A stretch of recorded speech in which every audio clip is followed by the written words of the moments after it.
तो वाक्य के कितने अवयव पढ़े हो? तत्व 6 और अंग भाग 2। वही तो है अंग और भाग। वाक्य को 2 भाग में बांट सकते हो ना।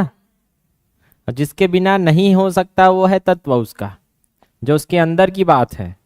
और जो बाहर बाहर में दिख रहा है उसका अंग और भाग है। जो ऐसे मेरे अंदर बाहर में दिख रहा है, मेरा हाथ पैर सब क्या है, मेरे भाग या अंग है, वो दिखता है। लेकिन अंदर का तत्व तो आप माटी वाटी तो देख नहीं सकते हो, वो तत्व है। वैसी वाक्य के जो आत्मा में है वो 6 तत्व आपको आत्मा में रहना चाहिए, तब वो वाक्य है। और 6 तत्व अगर आत्मा में नहीं है तो वो वाक्य नहीं है। तो वाक्य किससे मिलकर बनता है? सार्थक शब्दों के मेल से। क्लियर है? और यही वाक्य को जब आप तोड़ोगे ना तो कभी कभी ये वाक्य बंध में टूटते हैं, पद बंध में। कल बता रहा था ना पद, फ्रेज। इंग्लिश में आप फ्रेज सुने होंगे। जैसे मैं कल एक उदाहरण लेके चल रहा था कि काले बाल वाली लड़की ने आइसक्रीम खाया। आइसक्रीम खाया, ठीक। तो काले बाल वाली लड़की ने आइसक्रीम खाया, यहां आप देखोगे तो ये पदबंध मैं बता रहा हूं। पदबंध क्या होता है? पदबंध फ्रेज। ये पदबंध ऐसा है कि वाक्य को जब आप तोड़ते हो, वाक्य का छोटा रूप है, वाक्य का छोटा रूप,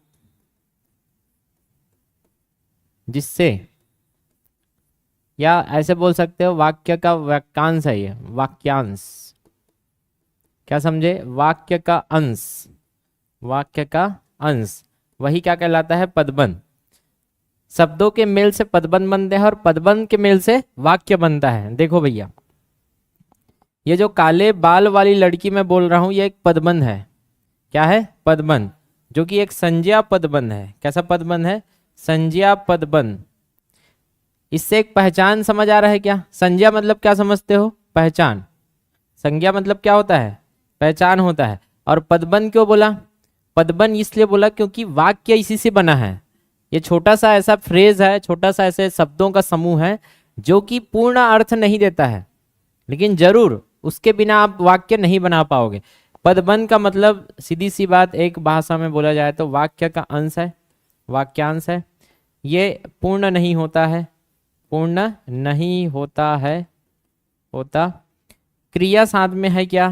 क्रिया साथ में नहीं होती, साथ में नहीं।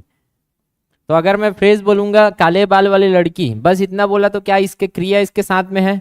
नहीं है। तो काले बाल वाली लड़की इसका एक फ्रेज है, इसका एक क्या है? पदबंध है। तो ये पदबंध क्या है? जो वाक्य, वाक्य का छोटा सा अंश है उसको आप पदबंध बोलोगे, और ये जैसा बताएगा उसके हिसाब से उसका आंसर हो जाएगा। जैसे ये काले बाल वाली लड़की, लड़की की एक पहचान बता रहा है ये फ्रेज, ये जो पदबंध है, इसलिए इसको संज्ञा पदबंध बोला गया, क्योंकि संज्ञा मतलब पहचान ही होता है, पढ़ चुके हो। क्लियर है? ऐसे शब्द, ऐसे वाक्य, ऐसे जो भी आपने देखा है जिसकी पहचान आपके माइंड में है वो सब संज्ञा है। पढ़े थे संज्ञा की परिभाषा में? संज्ञा का अर्थ होता है पहचान। अब उस पहचान में आप नाम, किसी के व्यक्ति की पहचान, किसी के स्थान का पहचान, ये सब पहचान, भाव का पहचान, ये सब पहचान ही तो संज्ञा है। तो जब पहचान वाला कोई फ्रेज आ जाए, कोई वाक्य आ जाए या वाक्यांश आ जाए, वो क्या कहलाता है? संज्ञा पदबंध। तो कितने प्रकार के पद होते हैं? 3 प्रकार के, नहीं 5 प्रकार के पढ़ेंगे मेन तो एक संज्ञा पदबंध है। जैसे उदाहरण लेके चलते हैं, ज्यादा इंपॉर्टेंट है नहीं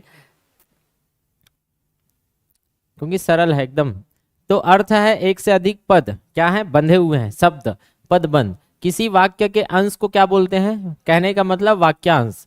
वाक्य के उस भाग को जिसमें एक से अधिक पद परस्पर जुड़कर क्या देते हैं? अर्थ देते हैं। जैसे अभी देखा ना काले बाल वाली लड़की, किंतु पूरा अर्थ नहीं देते हैं, बस वहां तक रुक गया। काले बाल वाली लड़की, क्या आगे कुछ आगे पीछे? काले बाल वाली लड़की मतलब क्या? वो क्या कर रही है? क्यों बता रहे हो भाई? तो उसके आगे पीछे का अर्थ पूरा समझ में नहीं आता पदबंध से। उसके आगे पीछे क्रिया ये सब लगाना पड़ेगा, संबंध वगैरह। पदबंध या क्या कहलाता है? वाक्यांश कहलाते हैं।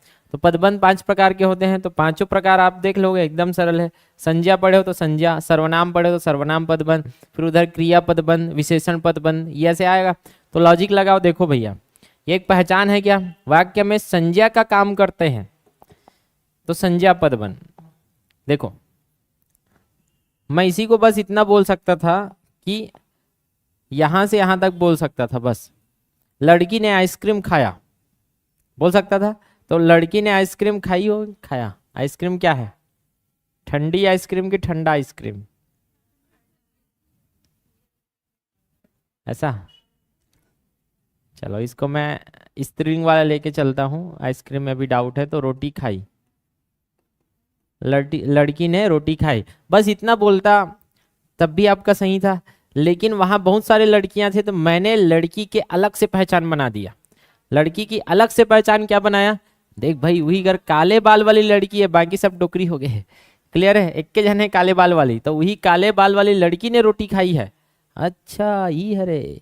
क्लियर है? तो जो संज्ञा हो जाए, मतलब यहाँ संज्ञा केवल लड़की नहीं है, यहाँ संज्ञा पूरा ये संज्ञा का काम कर रहा है। ये पूरी पहचान, ये पूरा पहचान बता रहा है ये। क्लियर है? इसलिए इसको क्या बोला गया है? संज्ञा पदबंध, क्योंकि संज्ञा से जुड़ी है। क्लियर है? तो जो संज्ञा से जुड़ा है और संज्ञा को विस्तार से बता रहा है, संज्ञा के बारे में बता रहा है, या इस वाक्य में संज्ञा की तरह यूज हो रहा है पूरा शब्द। क्लियर है? तो शब्द तो नहीं बोल सकते इसको, अगर एक रहता तो संज्ञा बोलते। अब पूरा 3-4 शब्द है तो पदबंध बन गया है, इसलिए संज्ञा पदबंध कहलाया। अगर लड़की बस रहती, इधर मैं मिटा दूंगा, तो ये लड़की क्या कहलाती? संज्ञा है। जातिवाचक पढ़े हो कि नहीं पढ़े हो? लेकिन क्योंकि ये पूरी संज्ञा की तरह यूज कर रहे हो आप किसमें? वाक्य में, इसलिए संज्ञा नहीं है, संज्ञा पदबंध है। आगे समझ में? तो जो वाक्य में संज्ञा की तरह यूज होए, जो पदबंध वाक्य में संज्ञा की तरह यूज में आए, वो संज्ञा पदबंध है। आगे समझ में? तो ऐसा वाक्यांश जो संज्ञा की तरह यूज हो रहा है, जैसे मैं प्रधानमंत्री नहीं बोला, भारत के प्रधानमंत्री, तो ये पूरी पहचान है एक। तो ये पूरा पहचान कोई वाक्य में अगर मैं यूज करूंगा भारत का प्रधानमंत्री, तो ये संज्ञा पदबंध कहलाएगा। तीनों शब्द मिलकर क्या बनाएंगे? संज्ञा पदबंध। ये भी सैनिक ही है, देखो सैनिक, लेकिन वो कैसे सैनिक है? गोली से घायल। तो ये सैनिक पूरा मतलब ये क्या है? संज्ञा पदबंध। ये पहचान बन गया है कि सैनिक नहीं, गोली से घायल सैनिक है वो। वैसी तेल है, तेल नहीं, मिट्टी का तेल है वो। क्लियर? अब ये तुम बालोद जाओ, एक फिर यहाँ आ गया। क्लियर है? ये क्या कहने चाह रहे हैं कि तुम बालोद जाओ। अब इसको प्रेस कैसे बोलेंगे लोग भगवान जाने, लेकिन तुम बालोद जाओ एक क्या है? इसमें बाकी कुछ और दिखता नहीं है। बाकी कुछ मतलब ना तो इसमें क्या दिखता है आपका? सर्वनाम पदबंध दिखता है, ना कुछ दिखता है। तुम बालोद जाओ बस बोला है, और इसमें आपको क्या ले लिया है? पदबंध क्या ले लिया है? संज्ञा पदबंध। तो बालोद एक संज्ञा है, ऐसा करके आप याद रख सकते हो इसको, संज्ञा पहचान है। क्लियर है? तुम बालोद जाओ, तो बालोद की ओर संज्ञा की ओर है, लेकिन ये फ्रेज कैसे बना भाई? यही लोग जानेंगे जो पूछने वाले हैं वो लोग। ठीक है? तो संज्ञा से आप ध्यान में रखना कि बालोद एक संज्ञा है, स्थान का नाम क्या होता है? संज्ञा। तो बाकी जगह से आप अलग कर सकते हो इसको। बाकी जगह से अलग करोगे कि सर्वनाम पदबंध क्या होगा? जब सर्वनाम का काम करने वाला पद समूह आपको मिले। जैसे भूख का मारा मैं, तो मैं तो आपका क्या है? सर्वनाम है, लेकिन ये खाली मैं वाला मैं नहीं है। सर्वनाम ऐसा है कि भूख का मारा मैं है, मैं खाली सर्वनाम। जैसे मैं पूछता मैं बहुत दुखी हूं, मैं बहुत दुखी हूं, इसका अर्थ क्या समझे? मैं बहुत दुखी हूं। तो यहां सर्वनाम आया है किसके जगह में? मेरे जगह। धावेन सर बहुत दुखी है बोलोगे, तो धावेन के जगह क्या यूज क्योंकि मैं अपना नाम नहीं लूंगा, मैं तो अपने नाम के जगह मैं उत्तम पुरुष का सर्वनाम लगाऊंगा। पढ़े हो ना? तो सर्वनाम लगा दिया, मैं बहुत दुखी हूं। भाई यहां मैं इसी सर्वनाम को और बोल सकता हूं एक लंबा चौड़ा शब्दों में कि भूख का मारा मैं, यही तो है, भूख का मारा मैं। तो ये जो मारा आया वो किसके लिए आया है? ये इस सर्वनाम के लिए तो आया है कि भूख का मारा मैं खाली मैं नहीं है, भूख का मारा मैं है। तो पूरा सर्वनाम की तरह यूज हो चुका है कि ये पूरा भूख का मारा मैं मतलब किसके जगह आया है? कोई ना कोई संज्ञा के जगह आया है, कि कोई ना कोई ऐसी संज्ञा है जो भूख का मारा है। क्लियर है? और जब किसी संज्ञा के जगह आप किसी संज्ञा के जगह शब्द यूज करोगे तो सर्वनाम कहलाता है। किसी संज्ञा के जगह पूरा पदबंध ही यूज कर रहे हो तो ये पदबंध क्या है? सर्वनाम पदबंध। समझ में आया क्या बोल रहा हूं? तो आप उसमें खोजो सर्वनाम है, अगर सर्वनाम है तो क्या है? सर्वनाम पदबंध है। यहां देखो प्रधानमंत्री, सैनिक, तेल, संज्ञा, सब स्थान, सैनिक, तेल, प्रधानमंत्री सब क्या है, संज्ञा है। तो संज्ञा को जो डिराइव कर रहे हैं संज्ञा के साथ आ रहे हैं, संज्ञा पदबंध। यहां देखो वे, मैं, ये सब सर्वनाम पढ़े हो, वह, उसने, ये उसके साथ अगर कोई पद बनाए तो क्या हो जाएगा, सर्वनाम पदबंध। तो भूख का मारा मैं, अकाल पीड़ित वे लोग, तो वे भी मैं बोल सकता था, बस वे लोग बोलने से समझ आ जाता है, लेकिन वे लोग ऐसे हैं कि अकाल पीड़ित है। तो अकाल पीड़ित क्या है, ये पूरा सर्वनाम की तरह यूज हो रहा है। कोई ऐसे संज्ञा है, पहचान है, व्यक्ति है, जिसके जगह में आप क्या यूज कर रहे हो, अकाल पीड़ित वे लोग। तो ये जो अकाल पीड़ित आया है वे, ये पूरा सर्वनाम है, लेकिन ये एक शब्द रहता तो सर्वनाम बोलते हैं। ये पूरा पदबंध आया है इसलिए इसको क्या बोला गया है, सर्वनाम पदबंध। थोड़ा थोड़ा हिंट समझ के रखो, बाकी ऐसा है कि ऊपर से ही जाता है, बहुत लोगों का नहीं जाना चाहिए, हमको तो बढ़ाया गया था तो ऊपर से गया था। तो इतना बस ध्यान रखो कि संज्ञा है तो संज्ञा के बारे में जो बता रहा है, संज्ञा का पूरा पहचान बता रहा है तो संज्ञा पदबंध। सर्वनाम का पहचान बता रहा है, किसी संज्ञा की जगह आपने पूरा सर्वनाम पदबंध यूज किया है, सर्वनाम का पूरा भाषा शब्द यूज किया तो सर्वनाम पदबंध हो जाएगा। इसके बाद क्या है, जैसे विशेषण। अब विशेषण तो आपको पता है क्या होता है, विशेषण जो संज्ञा या सर्वनाम की विशेषता बताए, क्लियर है। अब मैं एक विशेषण बताऊं तो समझ आता है कि आप विशेषण बोलोगे, मैं लंबा चौड़ा विशेषण बताऊं तो पूरा विशेषण बन जाएगा, 1 2 3 4 शब्द, तो उस विशेषण नहीं बोलोगे उसको, एक शब्द रहे तो विशेषण बोलोगे। जब एक से ज्यादा शब्द हो जाए तो वही क्या कहलाएगा, विशेषण पदबंध। लॉजिक है। जैसे मैं बोल दिया बस कलम,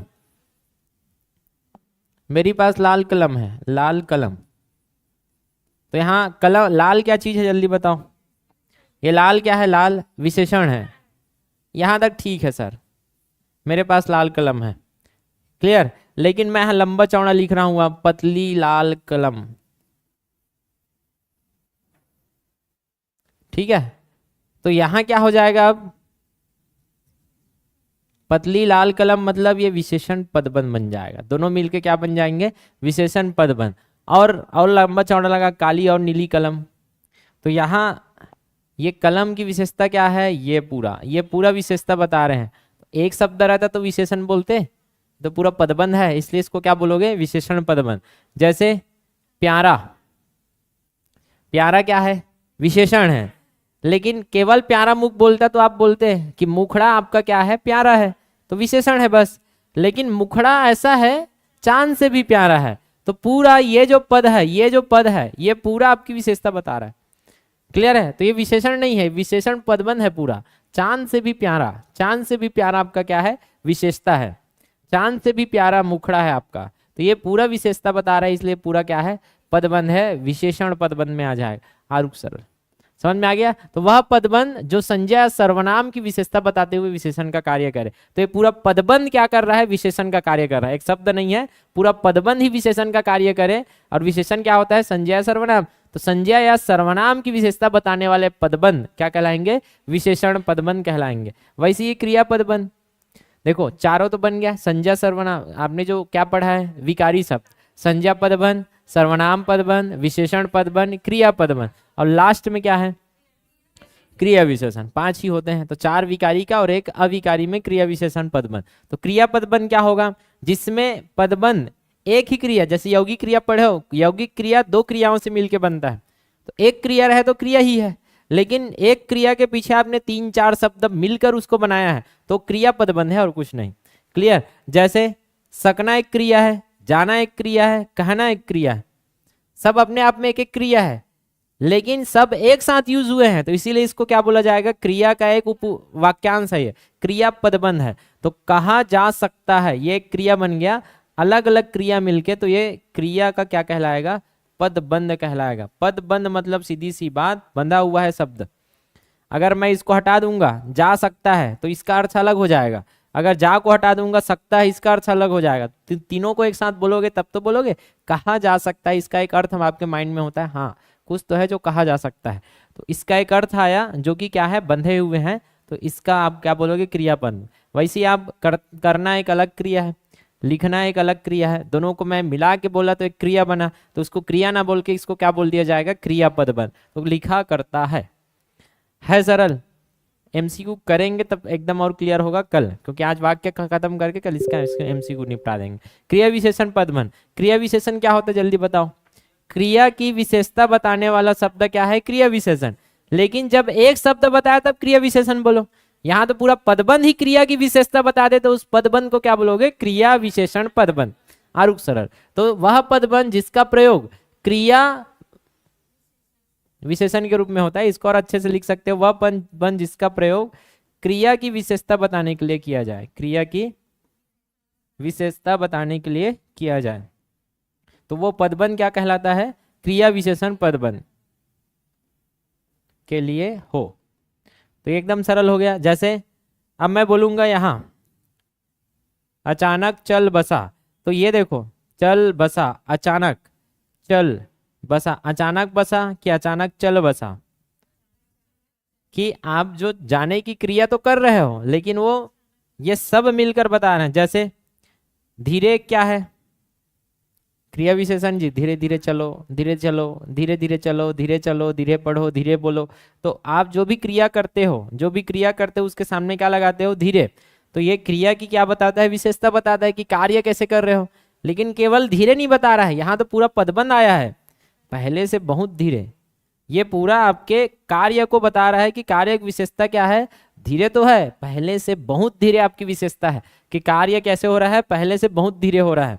मतलब पूरा का पूरा पदबंध उस क्रिया की क्या बता रहा है? विशेषता। इसलिए क्या है? क्रिया विशेषण। तो बस ये ध्यान में रखो, लास्ट में अगर आपको क्या दिखे? क्रिया विशेषण, तो पूरा पदबंध क्या है? क्रिया विशेषण। लास्ट में अगर क्रिया दिखे तो पदबंध पूरा क्रिया पदबंध। लास्ट में अगर क्या दिखे? विशेषण दिखे तो पूरा विशेषण पदबंध। लास्ट में अगर सर्वनाम दिखे तो पूरा क्या हो जाएगा? सर्वनाम पदबंध। लास्ट में अगर संज्ञा दिखे तो पूरा क्या है? संज्ञा पदबंध। ऐसा बस निकालना था। आगे समझ में?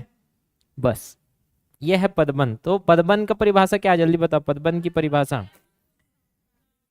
ठीक है, तो वाक्य की अगर मैं इकाई पूछूं तो वाक्य की इकाई क्या है? शब्द है। और शब्द से क्या बनता है जिसमें क्रिया नहीं होता है? तो वो होता है पदबंध। तो शब्द है, शब्द से क्या बनते हैं? पद बनते हैं। शब्द से पदबंध बनेंगे और पदबंध का यूज हम कहाँ करते हैं? वाक्यों में करते हैं। अब उपवाक्य क्या है? क्लॉज। उपवाक्य।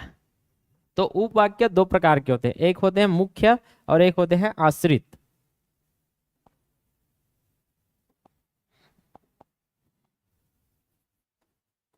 चलो बताओ, फेंको, झोंका तो जल्दी फेंको। उपवाक्य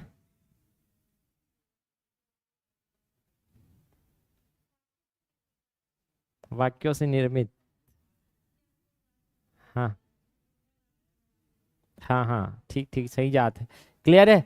जब कोई वाक्य अपने आप में पूर्ण अर्थ ना दे पाए उसको बोलते हैं उपवाक्य। जब कोई वाक्य क्या हो? अधूरा हो। जब कोई वाक्य दूसरे वाक्य पर निर्भर हो। जब कोई वाक्य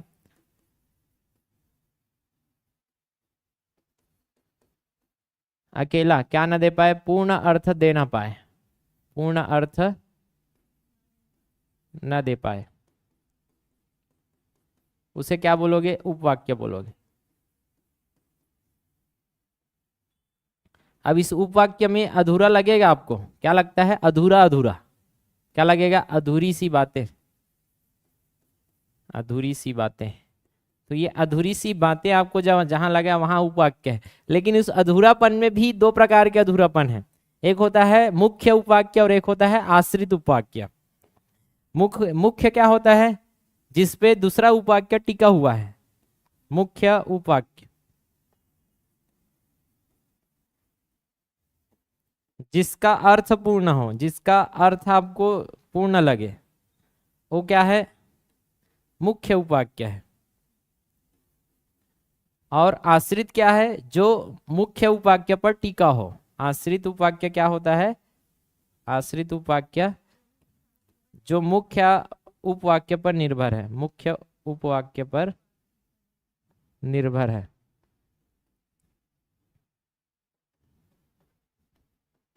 निर्भर हो।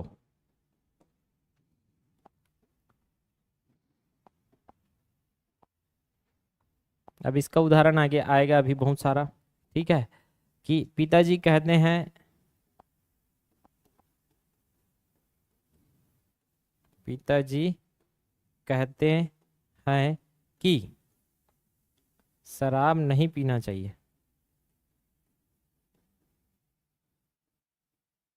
शराब नहीं पियो, ऐसे करके मैं शॉर्ट में लिख देता हूं। तो पिताजी कहते हैं कि शराब नहीं पियो। अब इसमें कौन सा आश्रित है और कौन सा मुख्य उपवाक्य है?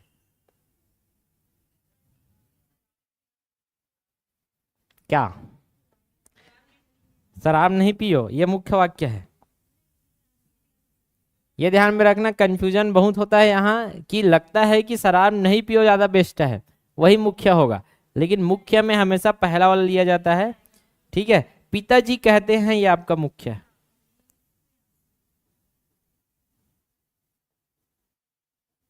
पिताजी कहते हैं ये आपका मुख्य वाक्य है। कि जहां की से चालू हुआ ये आपका क्या है? आश्रित है,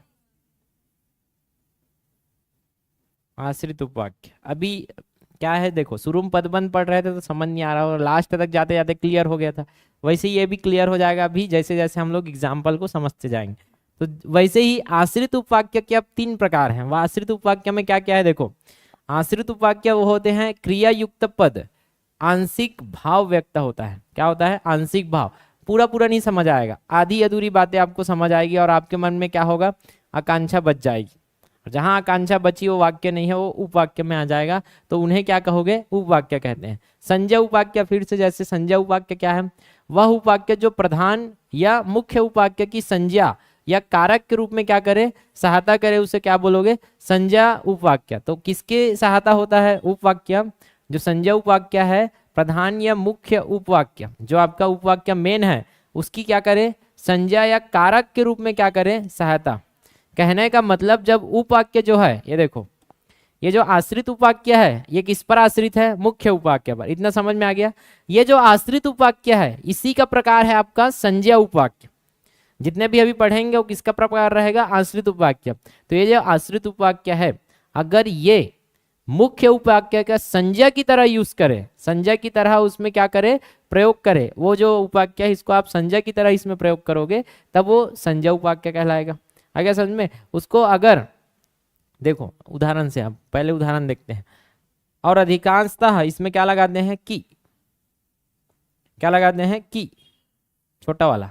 समुच्चय बोधक पढ़े हो ना, 2 वाक्यों को जोड़ने के लिए ज्यादातर समुच्चय बोधक का यूज करते हैं। समुच्चय से समूह पढ़े थे, तो ये जो समुच्चय बोधक ज्यादातर की यूज होता है जब आश्रित उपवाक्य मुख्य उपवाक्य के पहले आता है, तब की का क्या हो जाता है? लोप हो जाता है। ये ध्यान में रखना, क्या हो जाता है? जब आश्रित उपवाक्य, आश्रित उपवाक्य हमेशा बाद में आता है। आश्रित उपवाक्य ज्यादातर क्या आएगा? बाद में। यहां मैं पढ़ाया भी, पिताजी कहते हैं कि, की के बाद जो आया वो क्या था? आश्रित उपवाक्य था। इसको कैसे जोड़ा? की से। लेकिन यही चीज आश्रित उपवाक्यों को मैं पहले ला दूंगा तो क्या लोप हो जाएगा? की का लोप। देखो, आश्रित पहले आए, क्या है? पहले आए, तो की बोलने की जरूरत नहीं है, तो की खत्म। की का क्या हो जाता है? लोप। बोल के देखो, आश्रित को पहले बोलो। शराब नहीं पियो। तो यहां आपका थोड़ा सा रुकेगा गाड़ी। शराब नहीं पियो पिताजी कहते हैं।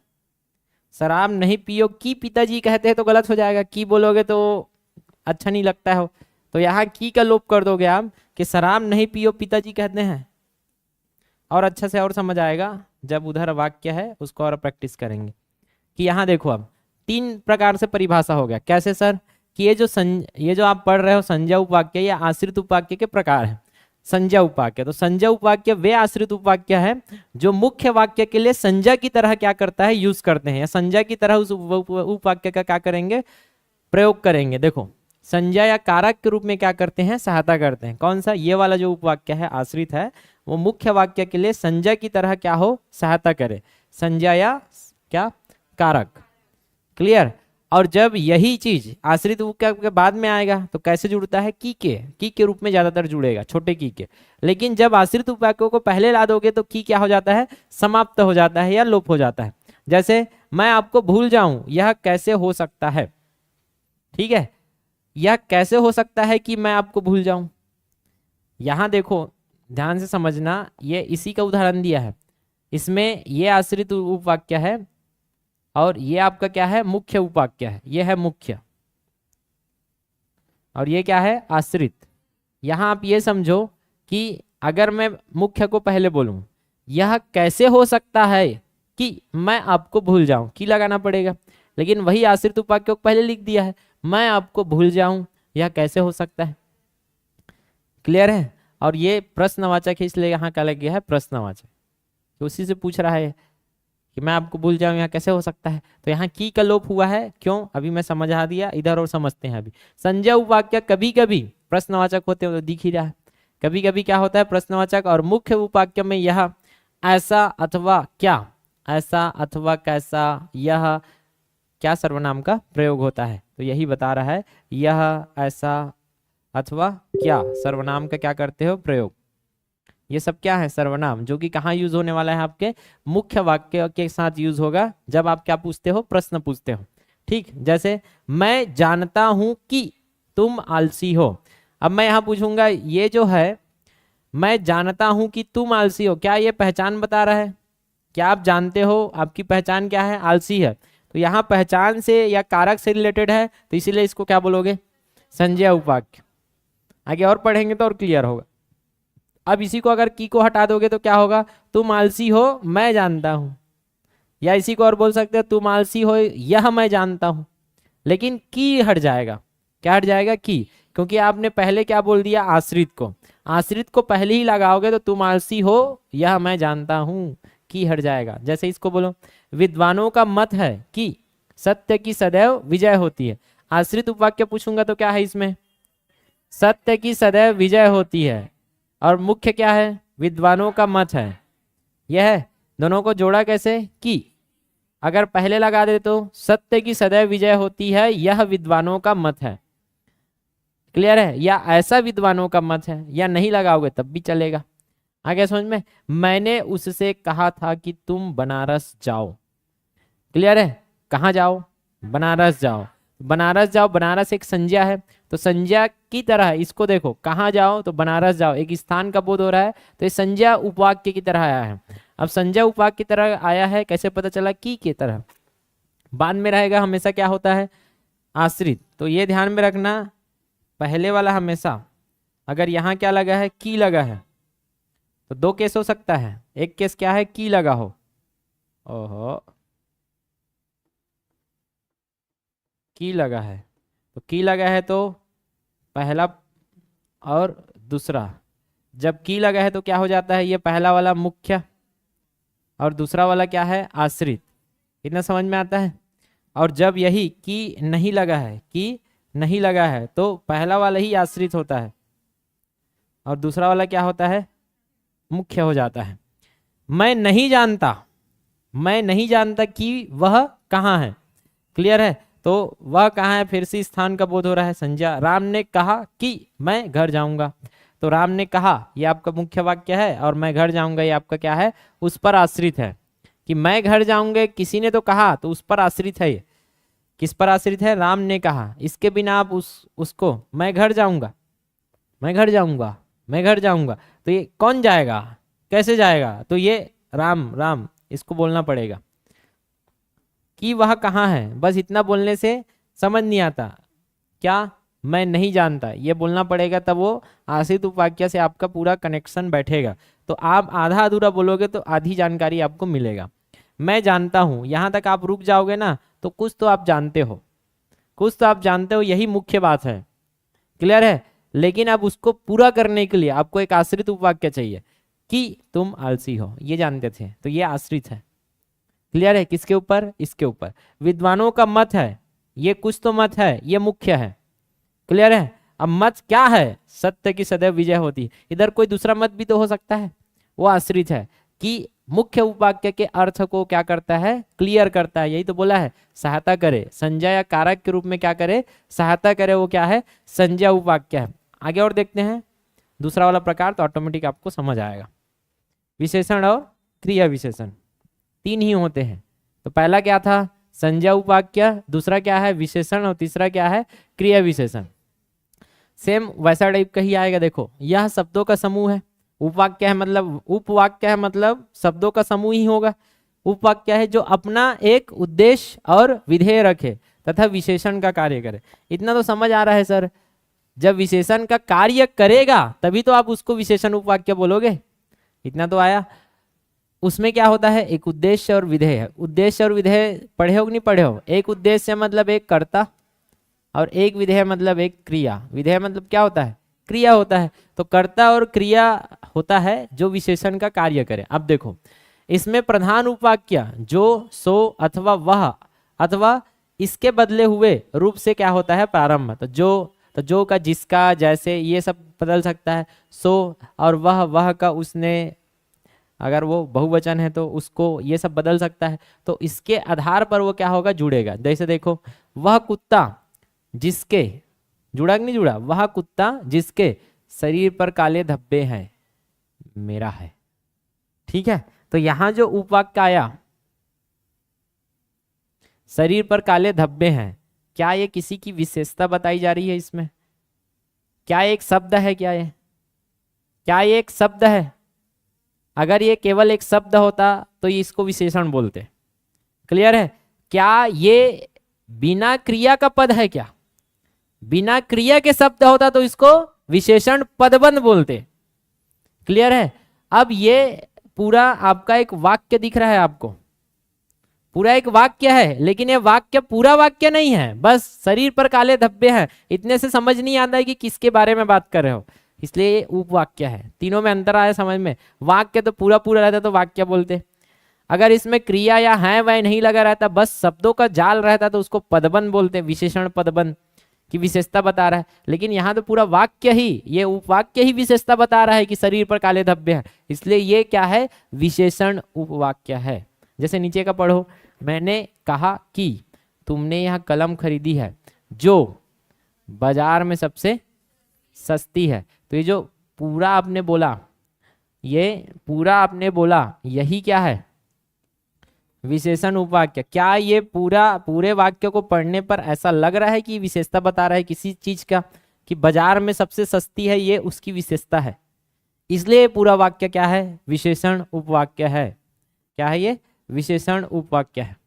ये विशेषण उपवाक्य किसके लिए विशेषता है? ये जो कलम खरीदी है उसके लिए। यह है मुख्य वाक्य और यह है आश्रित उपवाक्य। समझ में आ गया? ये आपका क्या है? मुख्य। अब इसमें भी आपका देखोगे तो ये मुख्य हो जाएगा पूरा पूरा, और इसमें देखोगे तो ये मुख्य हो जाएगा। ये 2-3 वाक्य से मिलके बना है। मतलब मैंने कहा कि तुमने यह कलम खरीदी है, यहां तक अगर रुक जाते हो तो इसमें ये मुख्य वाक्य है, ये आश्रित उपवाक्य है। क्लियर है? और लंबा जाते हो तो जो के बाद जो आएगा वो क्या है? आश्रित है। ये क्या है? आश्रित है। और ये क्या हो जाएगा? मुख्य हो जाएगा। आ गया समझ में? तो बस इतना ध्यान रखो कि अगर किसी वाक्य को पढ़ने के बाद अधूरी जानकारी या आंशिक रूप से आपको पता चल रहा है तो वो उपवाक्य है। अब उस उपवाक्य में अगर किसी का पहचान बता रहे हो तो संज्ञा है, संज्ञा की तरह यूज कर रहे हो तो संज्ञा है। अगर विशेषता बताने के लिए उस वाक्य को यूज कर रहे हो या उस उपवाक्य को यूज कर रहे हो तो वो क्या है? विशेषण उपवाक्य है। समझ में आ गया? इसके बाद आ जाओ क्रिया विशेषण। जब आप क्रिया की विशेषता बताने के लिए कोई उपवाक्य यूज करते हो तो क्रिया विशेषण है। क्रिया विशेषण उपवाक्य है जो उपवाक्य किसी क्रिया की विशेषता बतलाते हैं। अरुक सरल, तो ऐसा उपवाक्य जो क्रिया की विशेषता बतलाते हैं या क्रिया विशेषण क्या कहलाएंगे? उपवाक्य। इसको प्रायः, जब, ज्यों, जहां, यद्यपि। सबसे बढ़िया बात तो यही रट लो, बहुत जबरदस्त हो जाए कि संज्ञा उपवाक्य आपको पता करना है ना, की रट लो। कि जहां देखो संज्ञा उपवाक्य था वहां ज्यादातर की यूज हुआ है, सबसे बेस्ट तरीका। और जहां क्या यूज हुआ है? विशेषता। तो जो ज्यादातर आप एक क्या देते हो? संकेत देते हो। जो, जिसका, जैसे, ये जो यूज करते हो, जो, सो, वह, जो, सो, वह, ये सब क्या है? विशेषण उपवाक्य। और जब वहां यूज करते हो प्रायः, जब, ज्यों, जहां, यद्यपि, ये जहां यूज होगा वहां ज्यादातर क्या रहेगा? क्रिया विशेषण उपवाक्य। जहां जहां वह जाता है मैं भी जाता हूं, जहां जहां वह जाता है मैं भी जाता हूं। तो जहां जहां वह जाता है मैं भी जाता हूं, ये जो जहां जहां आया इस कारण से ये जो वह जाता है, तो वह जाता है ये क्रिया है, ये उपवाक्य है।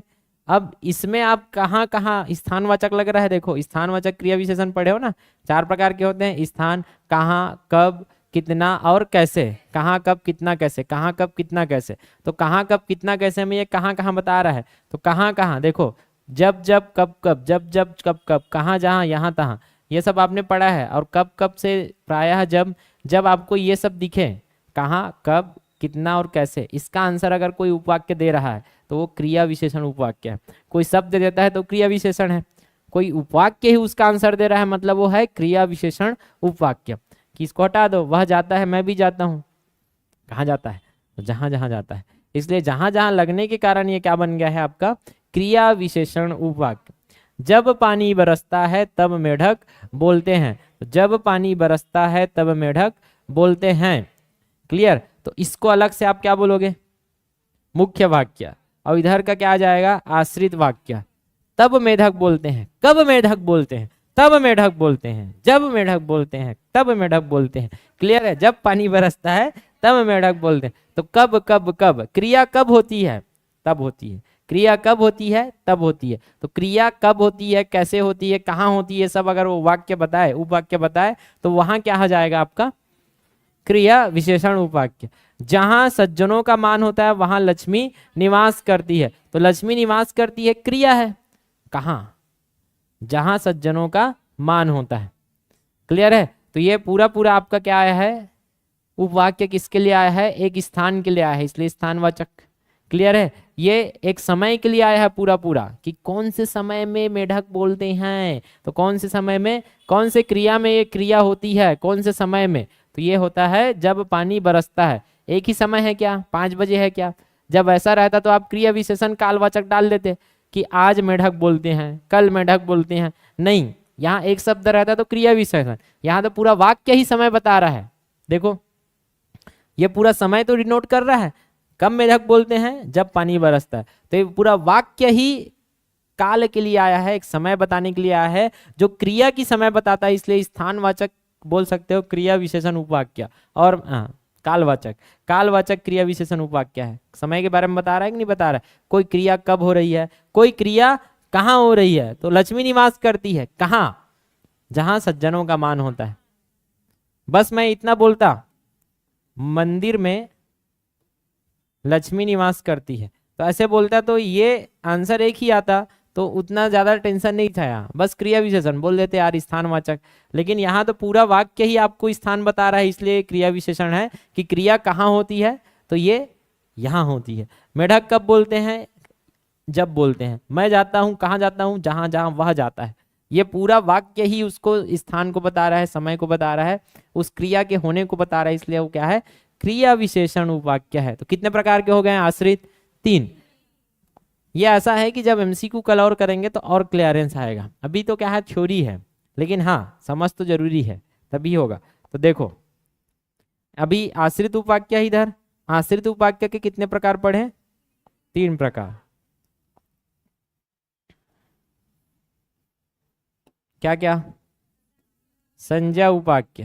तो संज्ञा उपवाक्य क्या होते हैं,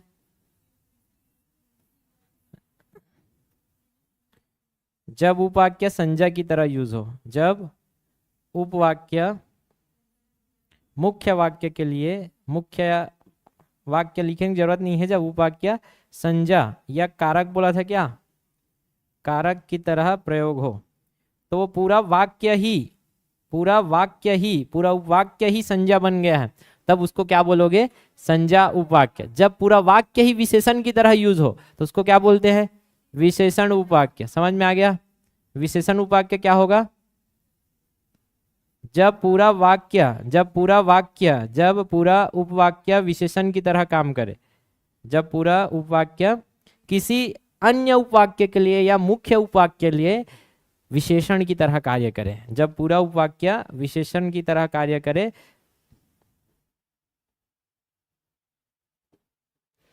विशेषण की तरह क्या करे, कार्य, तो उसको क्या बोलते हैं, विशेषण उपवाक्य। क्योंकि विशेषण पूरा उपवाक्य ही विशेषता बता रहा है पूरा, तो उसको आप बोलोगे विशेषण उपवाक्य। और जब किसी क्रिया की विशेषता कोई उपवाक्य बताए तो उसी को क्या बोलोगे, क्रिया विशेषण उपवाक्य। क्योंकि यहाँ पूरा उपवाक्य ही विशेषता बता रही किसका, क्रिया का। क्लियर। तो इसको क्या बोलोगे आप, क्रिया विशेषण उपवाक्य। समझ में आ गया। क्रिया विशेषण उपवाक्य, जब क्रिया की विशेषता कौन बताए, उपवाक्य बताए। क्रिया की विशेषता, क्रिया की विशेषता जो उपवाक्य बताए, जो उपवाक्य बताए उसको क्या बोलोगे आप? क्रिया विशेषण उपवाक्य। धीरे चलो, ये धीरे चलो चलना एक क्रिया था। धीरा है क्या? धीरे क्या है? क्रिया विशेषण। बहुत धीरे धीरे चलना, ठीक है, तो बहुत धीरे धीरे चलते हैं वे कहाँ हैं? तो यहाँ आप क्रिया जो बता रहे हो एक क्रिया की पूरा एक वाक्य ही पूरा विशेषता बता रहा है किसी क्रिया का। क्लियर है? तो पूरा क्या कहलाएगा? क्रिया विशेषण उपवाक्य। अब वो प्रश्न के ऊपर और डिपेंड करता है, अपने मन से तो एकदम साइंस निकालना नहीं सीखोगे आप, लेकिन हाँ प्रश्न दिया है तो समझ से वहां बाई ऑप्शन उसको डिलीट करने आपको आना चाहिए। ठीक, इसका बेस्ट पहचान आप ट्रिक आप ध्यान में रखो, गलती बहुत कम होगा। 99% चांस है यहाँ क्या होना है? की। अब की नहीं दिखे तो आप उसको आगे पीछे करके की लगाने का प्रयास करो, क्योंकि की कभी दिखेगा नहीं। अगर वो क्या दे दिया है, आश्रित को पहले दे दिया है, तो की गायब हो जाएगा उसमें। अभी तो पढ़े की क्या लोप हो जाता है अगर आश्रित पहले आ जाए। तो आश्रित को पीछे भेज कर देखो कि क्या की लगा सकते हो, और की लग रहा है मतलब वो क्या है? संज्ञा है। और अगर आपके पास विशेषता बता रहे हैं, देखो यहाँ तो समझ आता है यार सीधा कि वो वाक्य को पढ़ोगे तो विशेषता बता रहा है ऐसा लगता है। काले पूंछ वाली बिल्ली, ऐसा करके बोलूंगा तो इतना तो समझ आ रहा है कि बिल्ली की विशेषता क्या है? काले पूंछ वाली है। तो काले पूंछ वाली है, ये पूरा उपवाक्य किसी की विशेषता बता रहा है, इतना तो समझ आता है। ठीक है, फिर भी नहीं आ रहा है तो जो, सो, वह, ये ऐसा दिखे तो आपका क्या हो जाएगा? जो ऐसा है, वो वैसा है, वो कैसा है, ये किसी की विशेषता ही तो बता रहे हो। तो ये ऐसा कुछ दिखे तो क्या है? विशेषण। उसके बाद क्या है? प्रायः, जो आपने पढ़ा है ना, जहां, जब, मतलब जो आप जहां तहां यहां वहां, जो आप क्रिया विशेषण में पढ़े हो, क्रिया विशेषण में जहां तहां यहां वहां, ये जो आपने कब, जब, तब, अब, ये सब आपका क्या है? क्रिया विशेषण से कनेक्टेड है। यही प्रश्न तो पढ़ते हो आप क्रिया विशेषण में, यहाँ वहाँ जहाँ तहाँ कहाँ कब कितना कैसे, ये सब आपका क्रिया विशेषता है, क्रिया विशेषण। और पूरा वाक्य आ जाए तो क्रिया विशेषण उपवाक्य है। समझ में आया? ये खतरनाक चैप्टर है सच में, पुस्तक में नहीं दिया है। ये देखो ना, पुस्तक में क्या दिया था सीधा। अब पुस्तक का लेना भी जरूरी है, क्योंकि यही, ये प्रश्न यही तो आते हैं, तो आंसर के उदाहरण के लिए लेना पड़ता है। बाकी सीधा पुस्तक में ऐसे दिया था, नहीं समझ आता है। तो ये तीनों क्या है? आश्रित उपवाक्य के उदाहरण थे, प्रकार थे। तो आश्रित उपवाक्य, मुख्य उपवाक्य। पहले हमेशा ज्यादातर मुख्य उपवाक्य होता है, बाद में आश्रित।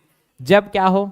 ये समुच्चय यूज हो तब। समुच्चय यूज नहीं है तो चौकन्ना हो जाना, वहां आश्रित पहले मिलेगा, बाद में मुख्य मिलेगा। क्लियर है? जहां समुच्चय है वहां मुख्य पहले मिलता है। अब आ जाओ आगे। ये तो ठीक है सर, तो क्या क्या पढ़ लिया?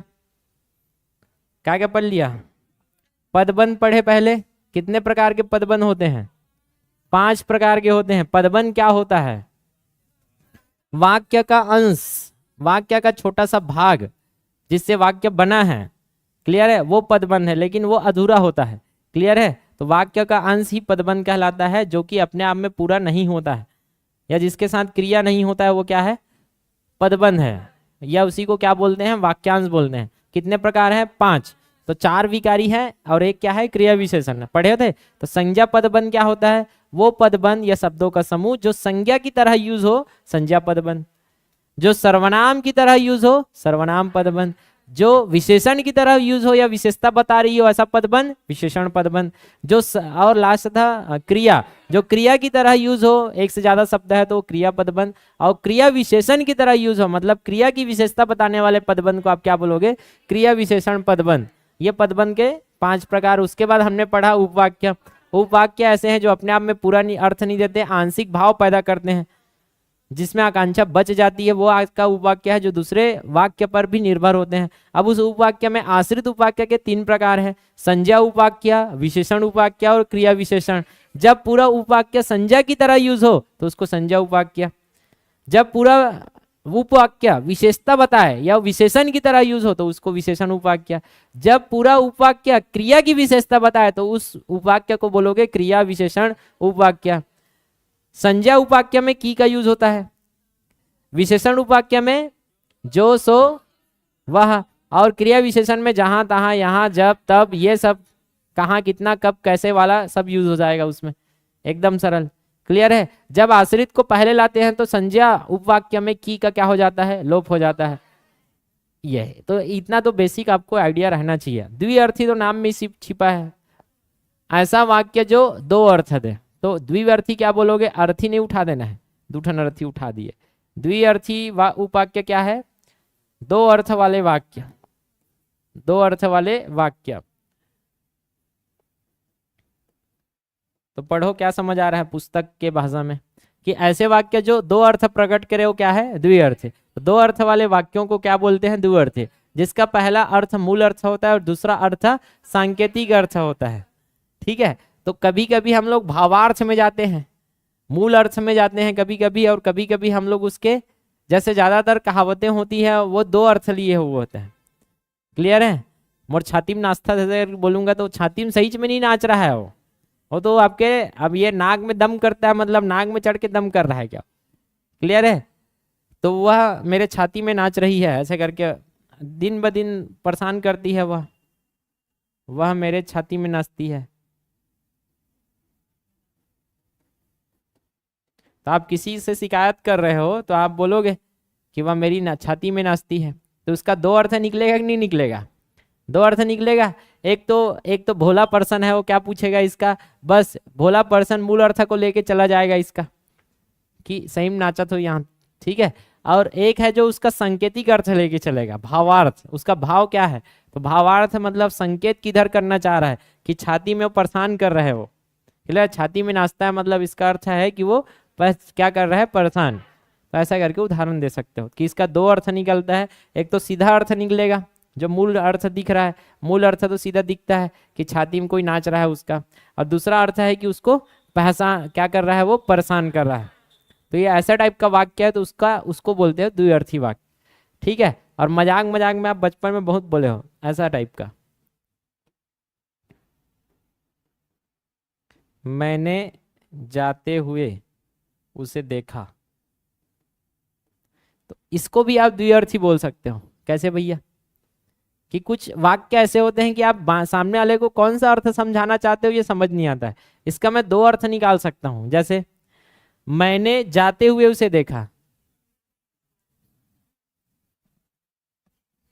तो मैं जा रहा हूं और उसे देख रहा हूं। ठीक है, तो मैंने जाते हुए उसे देखा, अब मैं बैठ जाता हूं,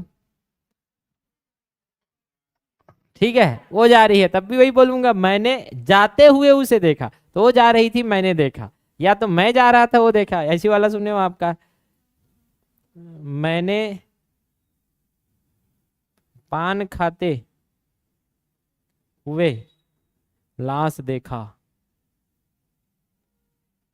मैंने पान खाते हुए लाश देखा। ये भी ऐसे वाक्य है जो दो अर्थ देता है। दो अर्थ मतलब मैंने पान खाते हुए लाश देखा, एक तो एक समझदार व्यक्ति ये समझ जाएगा कि आप पान खा रहे थे और लाश को देख लिया, और दूसरा ना समझ एक अर्थ निकाल लेगा कि लाश पान खा रहा है, पान खाते हुए लाश देखा। तो ऐसे करके बचपन में बहुत, मैंने क्या बोलते हैं, मैंने बाइक चलाते हुए भैंस को देखा।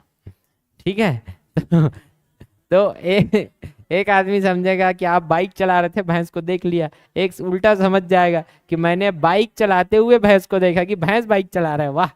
तो ये मजाक है।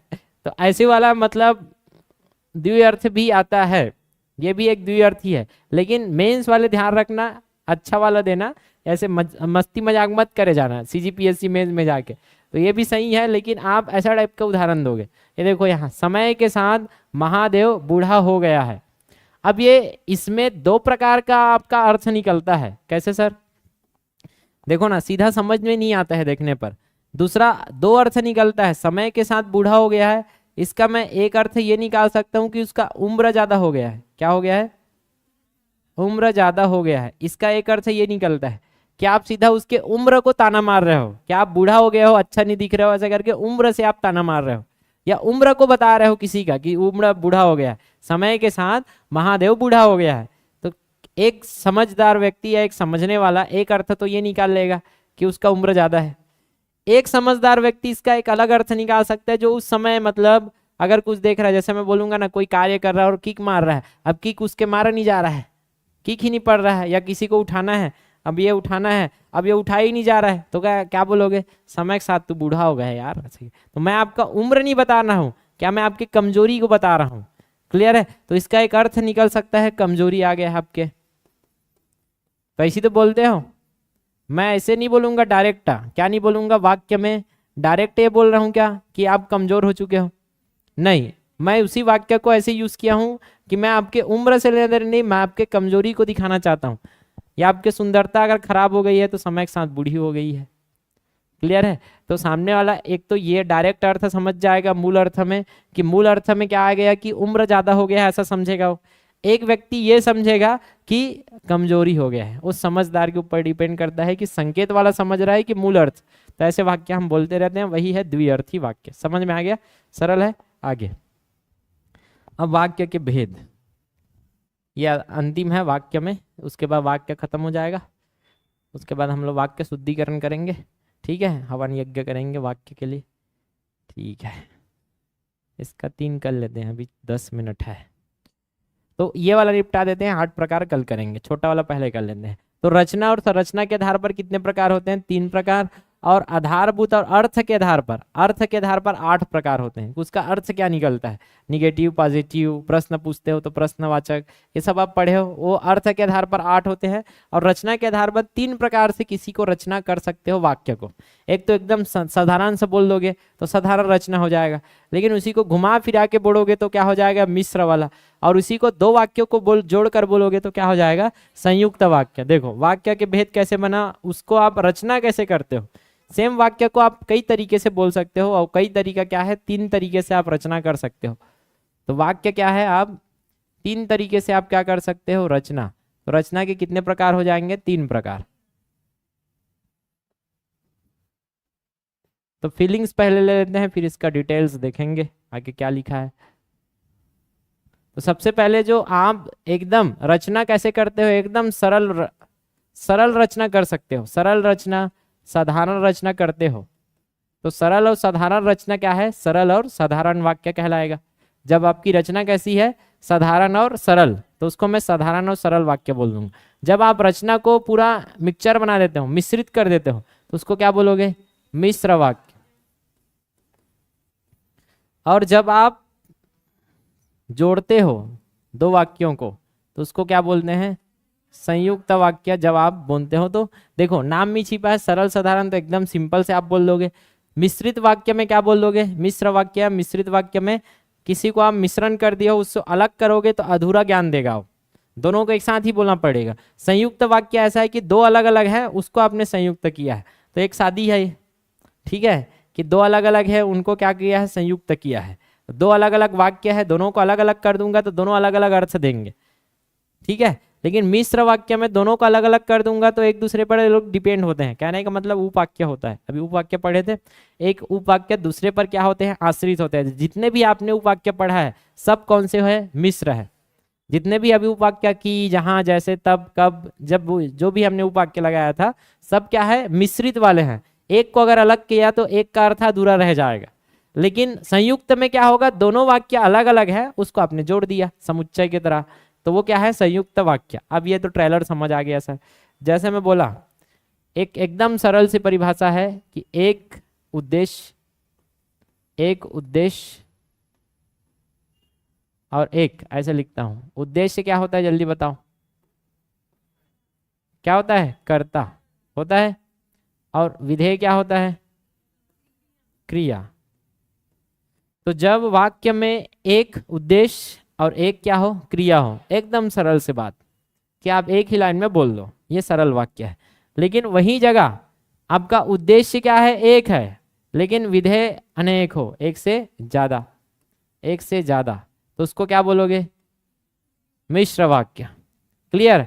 और जब संयुक्त वाक्य है तो उद्देश्य भी एक से ज्यादा हो जाएगा, कर्ता भी क्या हो जाएगा, एक से ज्यादा, और विधेय तो एक से ज्यादा रहेगा ही। तो ये यहाँ क्या हो जाएगा, एक से ज्यादा उद्देश्य मतलब एक से ज्यादा कर्ता और एक से ज्यादा क्रिया। यहाँ एक एक ही है क्या, कर्ता, लेकिन यहाँ क्रिया अलग अलग है, 2 है, ठीक है। और यहाँ एक एक है। तो इसका भी उदाहरण लेके समझेंगे तो समझ आएगा।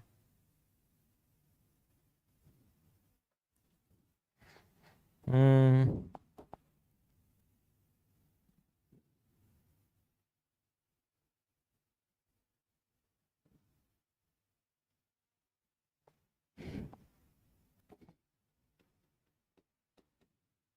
राम पुस्तक पढ़ता है।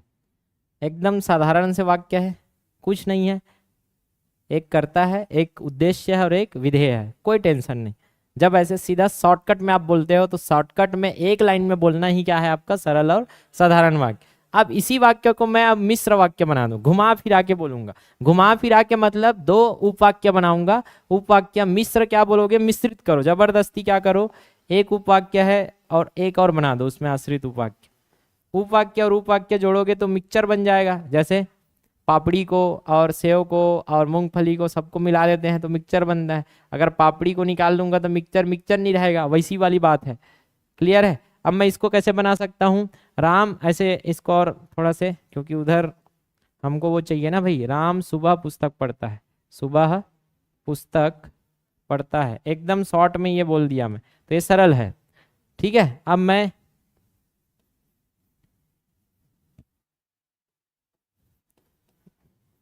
जैसे सुबह होता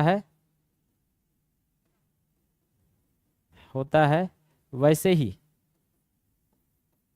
राम पुस्तक पढ़ता है, राम पुस्तक पढ़ता है। अब ये कई प्रकार से मैं मिश्र वाक्य बना सकता हूं।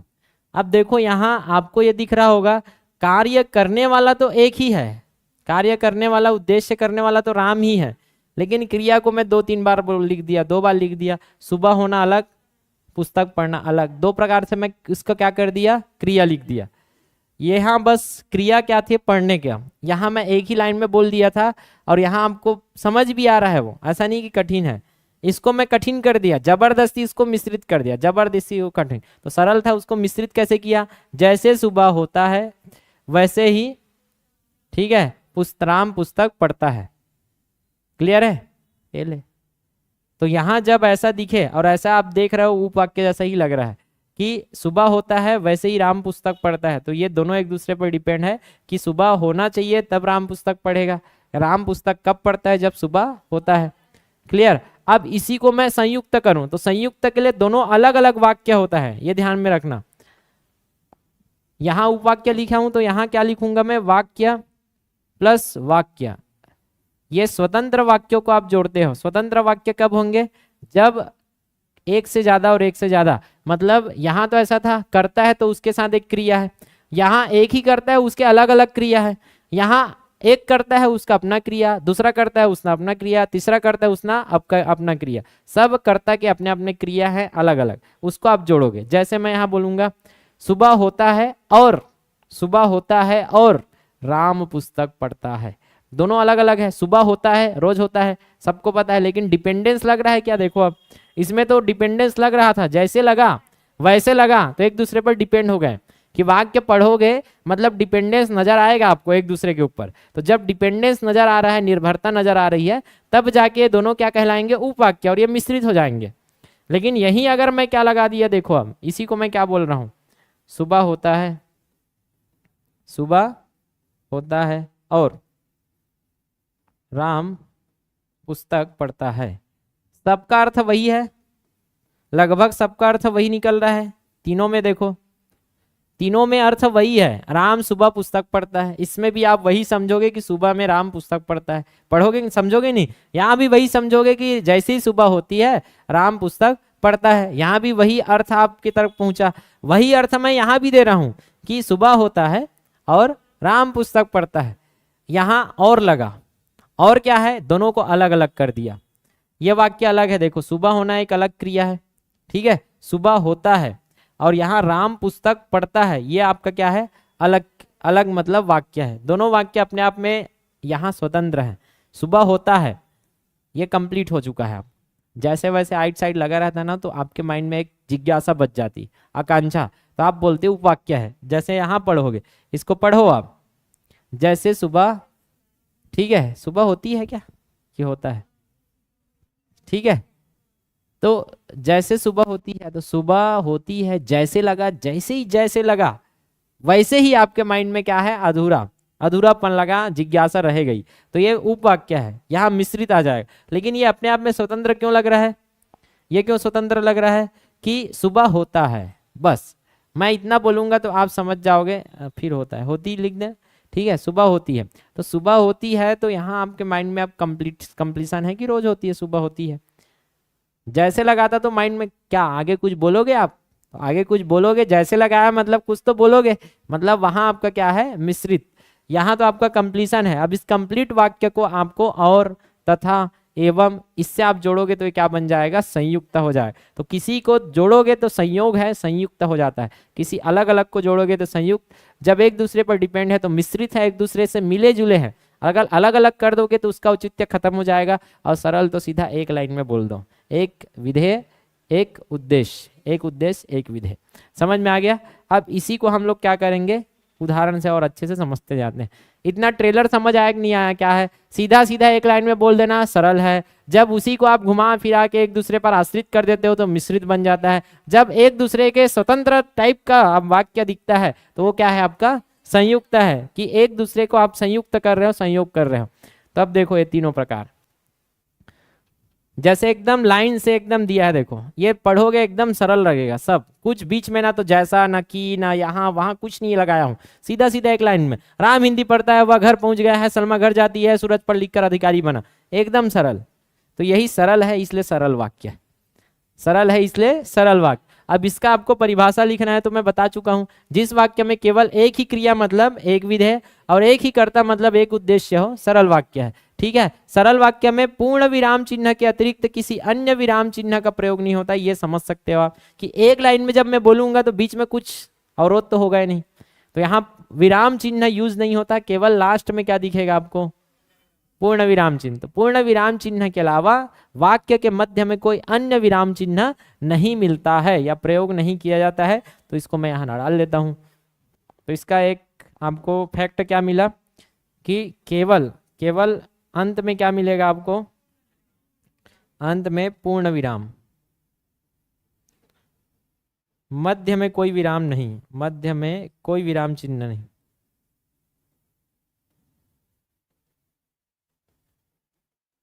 ये अभी बहुत बचा है, विराम चिन्ह भी पढ़ाने का बचा है आपका, लगभग अप्रैल तो जाएगा ही, क्योंकि वाक्य खत्म होगा तो वाक्य शुद्धिकरण करेंगे अभी।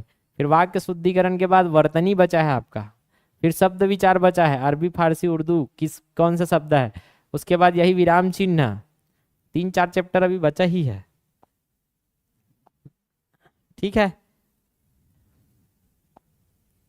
हाँ तो बस यही क्या है, साधारण या सरल वाक्य। अब आपको क्या पहचानना है, मिश्रित।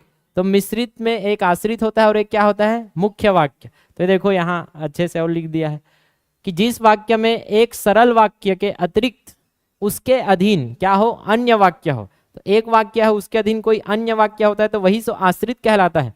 एक वाक्य है उसके अधीन कोई अन्य वाक्य है, वो क्या है, उसके ऊपर आश्रित है। तो जब एक वाक्य पर किसी अन्य वाक्य का आश्रित होना, यही है मिश्र वाक्य। तो बता रहा था अलग अलग होता है तो संयुक्त, जब एक दूसरे पर क्या है ये आश्रित है तो क्या है, मिश्रित वाक्य। ये हो गया सर। मिश्र वाक्य के कथन में एक उद्देश्य और उससे संबंधित क्या हो सकते हैं, ये तो बताया। यहाँ एक उद्देश्य एक विधेय था, लेकिन यहाँ एक उद्देश्य और एक से ज्यादा विधेय होंगे, क्लियर है। लेकिन लास्ट वाले में तो एक से ज्यादा उद्देश्य एक से ज्यादा विधेय, ये आप ध्यान रखो। पहचान क्या है, जैसे वहां की का कर रहे थे, यहाँ पहचान क्या है, जो जिसको जिसके की क्योंकि, यहाँ दो तब जब तब, कुल मिला के ऐसे वाला समुच्चय, क्योंकि ये समुच्चय ही है, जोड़ रहा है दो वाक्यों को जोड़ने वाला समुच्चय है। लेकिन ऐसा जुड़ाव आपको दिखे कि दूसरा वाला पहले पर डिपेंड है, दूसरा वाला वाक्य पहले पर डिपेंड है, मतलब वो है मिश्रित। आगे समझ में। अगर वो अलग है दूसरा उपवाक्य पहले से तो वो क्या है आपका संयुक्त, क्लियर है। तो जैसे देखो यहाँ, यह वही आदमी है जिसको हमने कल देखा था। तो ये और ये दोनों एक दूसरे से कनेक्टेड है। अगर मैं यहाँ और जिसको ये सब यूज कर रहा हूं, मतलब ये दोनों एक दूसरे की ओर इंगित कर रहे हैं, संकेत दे रहे हैं, मतलब ये मिश्र है, मिश्रित है। और पहला वाला मुख्य कहलाता है, दूसरा वाला क्या कहलाएगा, आश्रित। वह कौन सा मनुष्य है जिसने महाप्रतापी राजा भोज का नाम सुना ना हो, जिसने, तो एक दूसरे पर ये कहाँ डिपेंड है। या वही स्कूल है जहां हिमेश पढ़ता है, जहां कहाँ, जहां कहाँ, जहां कहाँ, मतलब आपके माइंड में एक प्रश्न रह जाएगा, अधूरापन। तो जब अधूरापन रह जाएगा तो दूसरा वाक्य उसको पूरा करेगा, मतलब दोनों एक दूसरे के मिश्रित है, दोनों को अलग अलग करोगे तो आधा आधा अधूरा है। जैसे यहाँ बोलो यही वह वीर बालक है, कौन? यही वह वीर बालक है, कौन? मतलब ये कुल मिला के आपका मिश्रित बन चुका है। तो जहां आपका एक दूसरे पर डिपेंडेंस आपको दिखे, मतलब समझ जाना कि वो क्या है, मिश्रित उपवाक्य है। अब जैसे ही संयुक्त पढ़ोगे और क्लियर हो जाएगा। देखो संयुक्त पढ़ते हैं ये और क्लियर हो जाएगा। अच्छा इधर और पढ़ लो, ये उदाहरण क्या है देखो, उसने कहा कि, क्या आधा अधूरा जानकारी है, बस इतने वाक्य में कंप्लीशन नजर आ रहा है क्या इसमें? अगर ये कंप्लीट हो जाता तो मुख्य वाक्य बन जाता, दोनों अलग अलग हो जाता। ठीक है, उसने कहा कि मैं घर जाऊंगा, तो ये आश्रित और ये मुख्य। पिता ने समझाया कि सदा सत्य बोलो, और ये सब आप पढ़े हो अभी उपवाक्य में। तो जहां उपवाक्य है वो मिश्रित रहता है ज्यादातर। यद्यपि मोहन धनी है, यद्यपि तथापि एक दूसरे पर निर्भर है। यद्यपि मोहन धनी है तथापि बहुत दुखी है। यद्यपि इसके बाद भी, यद्यपि और तथापि आप पढ़ोगे तो यद्यपि मतलब अपि मतलब भी, अपि मतलब क्या होता है, भी होता है, अपि मतलब भी। तो यदि अपि, यदि भी मोहन धनी है, धनी है फिर भी, तथापि उसके बाद भी, तथापि का अर्थ क्या आता है, उसके बाद भी दुखी है। क्लियर है? तो एक दूसरे पर डिपेंडेंट है। इसके बाद जब सवेरा हुआ, क्या हुआ, तब हम लोग बाहर गए, मतलब मिश्रित है। ज्यों ही मतलब कुछ तो आगे है, दूसरा उपवाक्य उसको डिराइव करेगा। जो ही वह घर से निकला वर्षा होने लगी। जो विद्यार्थी परिश्रमी है, जो वह अवश्य सफल होगा। आचार्यों ने कहा कि, मतलब एक दूसरे से डिपेंडेंट है। मुझे बताओ कि एक दूसरे से डिपेंडेंट है। राम ने कहा कि गाड़ी उलट गई, मतलब एक दूसरे से डिपेंडेंट है। जैसा एक दूसरे से डिपेंडेंट है। नौकर ने कहा कि, ये पहचान कैसे कर रहा हूं, समझ में आ रहा है? डिपेंडेंस सीधा नजर आ रहा है। तो मिश्र वाक्य, जहां डिपेंडेंस नहीं दिखेगा मुख्य वाक्य में चले जाएंगे। तुम्हारा जन्म कब और कहाँ हुआ, मतलब डिपेंडेंस है किस पर, पहले वाले पर, मुख्य वाक्य पर। अब इसको जब हम लोग पढ़ेंगे संयुक्त तो और क्लियरेंस आएगा। देखो भैया संयुक्त में क्या है, संयुक्त जिस वाक्य में साधारण, जो साधारण उधर पढ़े थे, या मिश्र उपवाक्य, या जो मिश्र वाक्य है, इसको आप अलग अलग करके जोड़ते हो। जो साधारण वाक्य अलग अलग साधारण वाक्य है, जैसे सूर्य पूर्व में उगता है और इधर चंदा रात में दिखती है, जो भी, दोनों अपने आप में अलग अलग वाक्य है, दोनों सरल वाक्य है अपने आप में। दोनों सरल वाक्य को जोड़ दो, दोनों सरल वाक्य का संयोग कर दो, संयुक्त वाक्य बन जाएगा। तो जब जोड़ते हो तो अलग अलग दिखना चाहिए, और अलग अलग दिखने के लिए अलग अलग दिखने वाला संयोजक यूज करते हैं, तो उसी को बोलते हैं वियोजक अव्यय। पढ़े हो, वियोजक समुच्चय बोधक, या, अथवा, एवं, और। ये जो आपने पढ़ा था जो कि वियोजक है, ये आप ज्यादातर यूज करते हो, वियोजक संयोजक।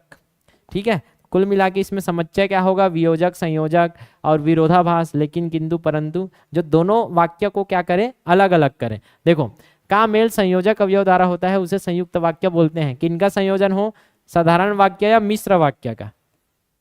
तो यहाँ उदाहरण देखो, पहचान, प्राय, किंतु, ये सब उसको अलग अलग करते हैं। ये उपवाक्य एक दूसरे पर आश्रित, अभी तो बताया, जहां डिपेंडेंस है वहां मिश्र, जहां डिपेंडेंस नहीं है एक दूसरे से अलग है संयुक्त है। ठीक है, मैं रोटी खाकर लेटा कि पेट दर्द होने लगा, यहां तक आप पढ़ो तो ये मिश्र वाक्य है। क्यों भैया? कि मैं रोटी खाकर लेटा कि, जैसे ही बोला ना का की का, क्या हो गए, क्लियर है, क्या हुआ नहीं, वो वाला क्या बोलते हैं, 3 इडियट में बोलते हैं ना, क्या हुई, ऐसे कही। ठीक है, तो क्या हुआ पूछना चाहिए, वो बोलने क्या हुई फिर, ऐसे कही के। अरे साइलेंसर रहते ना, बोला हिंदी नहीं आए। ठीक है, तो वो बोले क्या हुई फिर, ऐसे कही। तो बड़ा हंसी लग। तो मैं रोटी खाकर लेटा कि, जैसे ही बोला मतलब वो क्या हो गया, डिपेंडेंस आ गया। तो ये मिश्र वाक्य है। जहां और आया ये अलग अलग हो गया। तो ये अलग था कि मैं रोटी खाकर लेटा कि पेट दर्द होने लगा, ये आपका पूरा कंप्लीट हो चुका है। आ गया ना पूरा समझ में आपको, ये पूरा समझ में आ गया है। दर्द इतना बढ़ गया कि डॉक्टर बुलाना पड़ा, ये फिर से मिश्र वाक्य है क्या? दर्द इतना बढ़ा कि क्या, की क्या, मर गया, नहीं, डॉक्टर बुलाना पड़ा। तो ये पूरा ये मिश्र वाक्य है, ये भी मिश्र वाक्य। दोनों को जोड़ा किसने, और ने। और, तथा, लेकिन, किंतु, परंतु, या, अथवा, एवं, ये सब जोड़ने वाले हैं या वियोजक हैं। क्लियर है, या विरोधभाषक है, ये सब क्या है, संयुक्त करते हैं। तो जब आप मिश्र वाक्य और मिश्र वाक्य को जोड़ते हो तो वो क्या है आपका संयुक्त वाक्य है। जब आप सरल और सरल वाक्य को जोड़ोगे तो क्या बनेगा संयुक्त वाक्य। जैसे यहाँ करो या मरो, या आ गया, या अथवा एवं, ये सब क्या है वियोजक है, समुच्चय है, मतलब क्या है दोनों अलग अलग है। कर या मर, करना अपने आप में कंप्लीट है, मरना भी अपने आप में कंप्लीट है, एक दूसरे पर डिपेंड नहीं है। क्लियर है। मैं आया और वह गया, और लग गया ना, मैं आया और वह गया, दोनों अपने आप में अलग अलग है। इसको डिपेंडेंस मत बोल देना। मैं आया इसलिए वह गया बोलता तो डिपेंडेंस हो जाता। क्यों डिपेंडेंस हो जाता? क्योंकि मैं आया इसलिए वह गया, मैं आया और वह गया ये अलग अलग है, और वह गया और अलग अलग कर देगा दोनों को, संयुक्त है।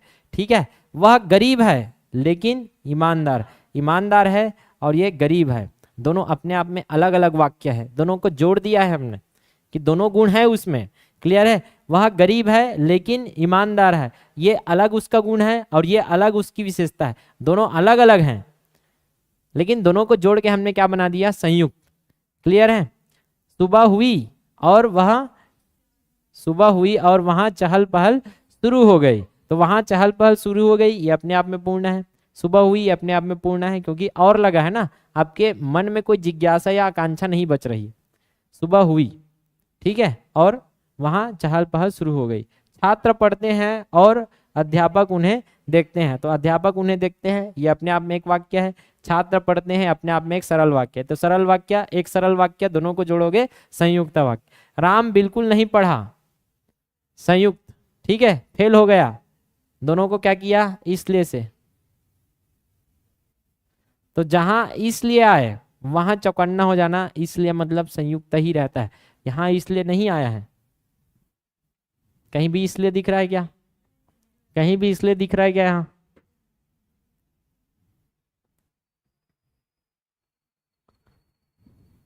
नहीं दिख रहा है। आ गया समझ में? तो इसलिए आए तो थोड़ा सा कंफ्यूजन पैदा होता है। क्या कंफ्यूजन सर? कि डिपेंडेंस जैसा लगता है, बिल्कुल नहीं, बिल्कुल। ठीक है। तो राम बिल्कुल नहीं पढ़ा इसलिए फेल हो गया, तो यहां तक ये अपने आप में पूर्ण है, राम बिल्कुल नहीं पढ़ा और फेल हो गया ये अपने आप में पूर्ण है, तो इसलिए कहाँ आता है, इसको ध्यान में रखना, इसलिए आता है संयुक्त में, ज्यादातर संयुक्त होता है अपने आप में पूर्ण वाक्य। तो इसी को हम लोग कल अभ्यास करने वाले हैं, तो ध्यान में रखो। आ गया समझ में? मिश्र आसन लागा तो बता हूँ कि मिश्र आसन लागी, लेकिन मिश्र में लेना नहीं है। क्लियर है? ये तो कंफ्यूजन दूर कर रहा हूँ, इसलिए तो लाल में लिख दिया हूँ कि आप जब पढ़ो तो यहाँ ध्यान जाए आपका। क्लियर है? नहीं तो लिखना नहीं है, ऐसे पढ़ा के छोड़ देता हूँ, तो जहाँ डाउट रहता है वहां मैं बिल्कुल लिख देता हूँ। अब देखो इसमें दोनों में अंतर क्या है, अंतर करते हैं। यद्यपि वह धनी है, यद्यपि और तथापि मतलब एक दूसरे पर क्या हो जाता है डिपेंडेंट, जो जैसा, ज्यों ही त्यों ही, कब जब, जब तब, ये सब एक दूसरे पर डिपेंडेंट है। तभी तो ज्यों ही त्यों ही, जैसा तैसा आप जो लगा रहे हो, मतलब एक का डिपेंडेंट दूसरे पर जा रहा है, इतना तो एकदम लॉजिकल है यार, है कि नहीं? जैसे यद्यपि बोला मतलब कुछ तो है कि आप आगे बोलने वाले हो, मतलब ये क्या है मिश्र वाक्य है। आगे समझ में? लेकिन इसी को अगर मैं यद्यपि ना लगाऊं तो ये क्या हो जाएगा, इसके जगह में कुछ अलग लगा दूं तो वो क्या हो जाएगा, संयुक्त कर देगा उसको। जैसे वह धनी है परंतु उसे उसका अहंकार नहीं है, तो वह धनी है ये अपने आप में पूर्ण है, अधूरा नहीं है। मैं वह धनी बोला मतलब आप समझ जाओगे ना वह धनी है, और वैसे ही उसे इसका अहंकार नहीं है, तो ये दोनों परंतु, किंतु, लेकिन, या, अथवा, एवं, इससे जब अलग होता है तो क्या हो जाता है आपका। तो जैसे वहां हमने पढ़ा था, वहां क्या पढ़ा था कि इसको अगर समझना है, इसको समझना है तो की देख लो, इसको समझना है तो जो सोवा देख लो, इसको समझना है तो यहाँ वहां जहां तहां कब कहाँ कितना ये सब देख लो। वैसे ही यहाँ भी आपको समझना है, तो बस जो संयोजक है उसको अगर अलग से आपने रख लिया याद, तो भी आपका काम चल जाएगा। जैसे इसमें सरल वाक्य में कोई संयोजक होता ही नहीं है, संयोजक नहीं होगा, संयोजक होगा तो दोनों बन जाएगा, दोनों में से एक। अब संयोजक से आप अलग अलग कर लो यार। इसमें संयोजक क्या होता है कि ज्यों ही त्यों ही, ये सब, यद्यपि तथापि, यद्यपि तथापि, ये सब अगर दिखे, ठीक है, जब, तब, जैसा, तैसा, क्योंकि, और बताओ, जो सो, और बताओ। तो ये आप अच्छे से लिख लेना, वहां जितना भी है सब आप लिख लो नोट्स में, क्लियर है, तब जाके होगा। और उधर क्या था, और, सबसे ज्यादा तो यही मिलेगा आपको। और अब और से रिलेटेड क्या होता है, एवं, तथा, वह। अब यहाँ एक चीज ध्यान रखना है, इसलिए यानी बुलान कहा, ठीक है। उसके बाद क्या है, या, अथवा, जो अलग करने वाले हैं वो भी हैं, ठीक है। अलग अलग है मतलब वो खुद बता रहे हैं यार, अलग अलग वाक्य है, एक दूसरे में डिपेंडेंट नहीं है। जहां या और अथवा बोला मतलब दोनों अलग अलग है, जहां आपने जोड़ा मतलब दोनों अलग अलग है, तभी तो जोड़ोगे। आया कि नहीं आया समझ में। और बताओ, किंतु, लेकिन, परंतु, ये सब क्या है आपके, अलग अलग हैं। किंतु, लेकिन, परंतु, ये सब अगर आपने ध्यान रखा तो ज्यादा दिक्कत नहीं होगा समझने में, क्लियर है। तो यहाँ से आप ट्रिक से समझ सकते हो। अब लास्ट तक यही प्रैक्टिस कर रहे हैं तो उसको कंप्लीट कर देते हैं। यदि पढ़ने नहीं जाओगे तो दंड मिलेगा। तो इसके ऊपर ये डिपेंड है, मिश्र वाक्य, क्लियर है। पढ़ने जाओ, अन्यथा, दोनों को अलग अलग कर दिया ये, अथवा, अन्यथा, या। तो पढ़ने जाओ अन्यथा दंड मिलेगा, दोनों अलग अलग है, संयुक्त हो जाएगा, क्लियर है। पढ़ने जाओ और दंड मिलेगा, दोनों को जोड़ दिया। जैसे ही आ गया मतलब क्या है, कैसे समझ रहा हूं, समझ आ गया। जैसे ही वैसे ही क्या हो गया, मिश्र वाक्य। मुझे गुरुजी मिले और मैंने उनका चरण स्पर्श किया, ये क्या है, संयुक्त है। गुरुजी मिले, चरण स्पर्श किया, दोनों क्या हो जाएंगे, संयुक्त। मैं स्टेशन से टिकट खरीदकर घर लौट आया है, ये कदे हाल मिश्र हो गए रे गोलू। मैं स्टेशन से टिकट खरीदकर घर लौट आया, क्या है ये, सरल है ये, क्या है, सरल वाक्य में आना चाहिए। सरल ही तो है यार, एक लाइन में सीधा खरपट्टा मार देन, ठीक है। तो मैं स्टेशन से टिकट खरीद कर घर, और अगर सरल ना बोल के मिश्र बोलो तो किस बेस में मिश्र बोल सकते हो, जल्दी बताओ। एक उद्देश्य है और दो विधेय आपको नजर आ सकता है इसमें। दो विधेय क्या क्या है, विधेय मतलब क्रिया, दो क्रिया यहाँ यूज किया है, खरीदना एक क्रिया है और लौट आना एक क्रिया है। इस आधार पे शायद इन्होंने क्या किया है, तो आप ये ध्यान में रख सकते हो कि जब दो क्रिया नजर आए तो आप यूज कर सकते हो मिश्र वाक्य ले सकते हो, ठीक है। मैं जैसे ही स्टेशन पहुंचा, तो यहाँ तो एकदम सरल है, जैसे ही बोला मतलब क्या हो जाएगा, देखो कैसे पकड़ रहा हूं, कल प्रश्न में ऐसी पकड़ना है आपको, ठीक है। ज्यों ही बोला मिश्र है, जब बोला मिश्र है, जब तो मतलब इधर तब तो होना ही है, क्लियर है। तो जब प्रधानमंत्री का भाषण समाप्त हो गया तब हम घर आ गए। अब इधर से अलग करो, मैंने स्टेशन से टिकट खरीदी और लग गया मतलब दोनों अलग अलग क्रिया था या दोनों अलग अलग क्रिया है, उसको एक साथ जोड़ दिया मतलब संयुक्त। मैं स्टेशन पहुंचा ये अलग क्रिया है और गाड़ी छूट गई ये अलग क्रिया है, क्लियर। मैं उत्तीर्ण हुआ और तुरंत ही मुझे नौकरी मिल गई, दोनों अलग अलग है। प्रधानमंत्री का भाषण समाप्त हो गया और हम घर आ गए, यहाँ तो और से ही निकाल लोगे, आधा से ज्यादा वाक्य तो और ही है, आगे समझ में। तो बस इतना समझना है, डोंट टेक हेडेक, इसको अभ्यास करके आओ। पढ़ोगे तो एकदम सरल है, कुछ है नहीं, परिवर्तन है और कुछ नहीं। कि सरल वाक्य दिया है और किसमें परिवर्तन करने बोला जाए आपको, मिश्र वाक्य में। तो हमको पता है मिश्र वाक्य में समुच्चय लगाना है यार, समुच्चय लगाना है और एक दूसरे में क्या कर देना है, आश्रित। तो परिश्रमी लोग सफल होते हैं, तो जो परिश्रमी होते हैं वे सफल होते हैं, ऐसे लगा सकता हूँ। कई प्रकार से बना सकते हो, वही बनाया है। और क्या बनाते हो, हाँ वैसे ही तो बनेगा, जो परिश्रमी होते हैं वे लोग सफल होते हैं, बन गया ना। जो लगाया मतलब क्या बन गया, मिश्र वाक्य। और यही चीज अगर मैं बोलता संयुक्त बनाऊं तो और, तथा, लेकिन, किंतु, परंतु लगाना है। तो जो परिश्रमी हो, जो नहीं लगाना पड़ेगा, परिश्रमी लोग, क्या लिखा है, वह परिश्रमी है और सफल है। तो इसको थोड़ा अलग तरीके से बोल दिया गया, क्योंकि डायरेक्ट तो एकदम वही वाले कॉन्सेप्ट में, वही वाले अर्थ में नहीं बन सकता है। तो इससे कैसे करेंगे सर, नहीं, 4 ऑप्शन रहेगा, बेस्ट आंसर आपको चुनना है, ज़्यादा टेंशन नहीं, ठीक है। मेरे स्टेशन पहुंचते ही गाड़ी छूट गई, ठीक है, मेरे स्टेशन पहुंचते ही गाड़ी छूट गई, ये सरल वाक्य है। ये देखो, अब यहाँ पहुंचना एक क्रिया है और छूट गई एक क्रिया है। इसको तो यहाँ सरल में लिया है, वहां उसको मिश्र में ले लिया है कि नहीं? तो एक लाइन में जिसको बोला जाए वही है आपका सरल वाक्य। अब जब मैं स्टेशन छूटा तब गाड़ी छूट गई, तब गाड़ी छूट गई थी, ऐसे भी बोल सकते हो, ठीक है, या छूट चुकी थी या छूट गई थी। उसके बाद वहां मैं स्टेशन पहुंचा और गाड़ी छूट गई।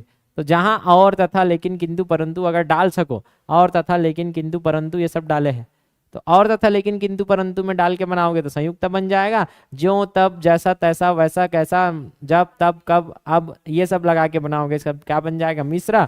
और जब ये सब हटा के एक सीधा लाइन में बोलोगे तो क्या बन जाएगा? सरल। ये ध्यान में रखो, बस हो जाएगा, ठीक है, वरना कठिन है हिंदी। आगे समझ में? चलो खाना पीना खाओ, बहुत लेट हो गया। जय हिंद, जय छत्तीसगढ़। दोस्तों, अगर आपने ये वीडियो यहाँ तक देख लिया है, इसका मतलब हमारे पढ़ाने का तरीका आपको समझ आ गया होगा कि हमारा काम केवल पढ़ाना नहीं है, बल्कि आपको गवर्नमेंट जॉब के लिए तैयार करना है। यहाँ ये जो शिखर एजुकेशन का ये रास्ता हमने तैयार किया है, इसके लिए हमको 7 साल से ज्यादा समय लग गया है। ये पूरा फुल्ली डिजाइन कोर्स है, हमने 7 साल से जो बच्चे को जो जरूरत है ना उसको एनालिसिस किया, जो भी चाहिए। बचपन से मेरे पढ़ाने का इंटरेस्ट था, इसलिए मैंने बहुत सारे जॉब छोड़कर केवल इसी लाइफ को चुना कि मैं पढ़ाऊंगा, और पढ़ाऊंगा तो मैं तैयार करूंगा आपको। अगर आप भी भटक चुके हो, ऐसे जगह से पढ़ो जहां आपको डायरेक्ट रास्ता मिले। तो हमने कैसा रास्ता बनाया, अगर हमारा रास्ता पसंद आए तो आप हमारे रास्ते को ज्वाइन कर सकते हो। सर, शून्य से शिखर तक पहुंचने का ये ब्लूप्रिंट तैयार है, ये फुल्ली डिजाइंड कोर्स आपको मिलने वाला है। सिलेबस ट्रैकर आपको मिलेगा, सबसे पहले आपको रास्ता क्लियर होगा कि कहां जाना है। ये सिलेबस के साथ आप निकलोगे। क्लासेस तो हमारा देखा ही होगा, नहीं देखा तो यूट्यूब में बहुत सारी क्लासेस पढ़ा है। यूट्यूब हमारा आपके तक पहुंचने का एक रास्ता था। केवल यूट्यूब के भरोसे अगर तैयारी हो जाता तो हम कोर्स डिजाइन ही क्यों करते? कोर्स में फुल्ली डिजाइंड आपको हर चीज एक जगह मिलेगा। क्लासेस केवल पढ़ाने का नहीं, केवल हमने तैयार किया है इसको, पूरा डिजाइंड है ये।